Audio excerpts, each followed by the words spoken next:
शेर और चूहा की कहानी। जंगल का राजा शेर खा पी कर आराम से एक पेड़ की छांव में सो रहा था।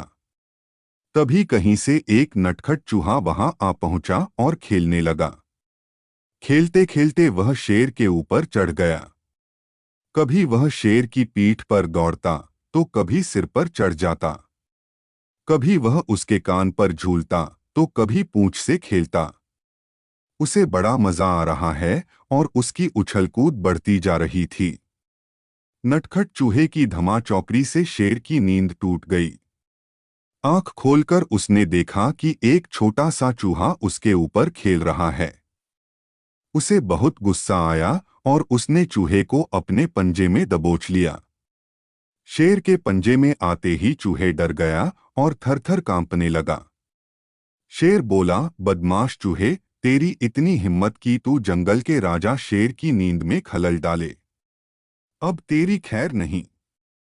मरने के लिए तैयार हो जा, अब मैं तुझे मारकर खा जाऊंगा। मौत सामने देख चूहा गिड़गिड़ाने लगा, वनराज, मुझे क्षमा कर दें। मुझसे बहुत बड़ी भूल हो गई। मुझ जैसे छोटे से प्राणी को खाकर आपको क्या मिलेगा? आपका पेट तो भर नहीं पाएगा। कृपा कर मुझे छोड़ दीजिए। अवसर आने पर मैं अवश्य आपके काम आऊंगा। चूहे की बात सुनकर शेर हंसने लगा और बोला, मैं जंगल का राजा हूं। मुझसे बलशाली इस पूरे जंगल में कोई नहीं। तू छोटा सा चूहा मेरे क्या काम आएगा? लेकिन फिर भी मैं दया करके तुझे प्राणदान देता हूं। मेरी नजरों से दूर हो जा और आइंदा कभी मेरी नींद में खलल मत डालना। चूहा धन्यवाद कहकर वहां से चला गया। कुछ दिन बीते। एक दिन शेर जंगल में शिकार के लिए घूम रहा था कि वह शिकारी द्वारा बिछाए जाल में फंस गया। उसने बहुत प्रयत्न किया, किंतु जाल से बाहर नहीं आ पाया। वह मदद के लिए दहाड़ने लगा।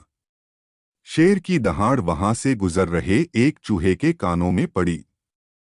यह वही चूहा था जिसे शेर ने दया कर प्राणदान दिया था। चूहे दहाड़ की दिशा में गया तो शेर को जाल में फंसा हुआ पाया। उसने फौरन अपने नुकीले दांतों से जाल काट दिया। शेर आजाद हो गया। उसने चूहे को धन्यवाद दिया तो चूहा बोला, वनराज, आप शायद मुझे भूल गए हैं। मैं वही चूहा हूं जिसे अपने प्राणदान दिया था। मैंने आपको कहा था कि किसी दिन मैं अवश्य आपके काम आऊंगा।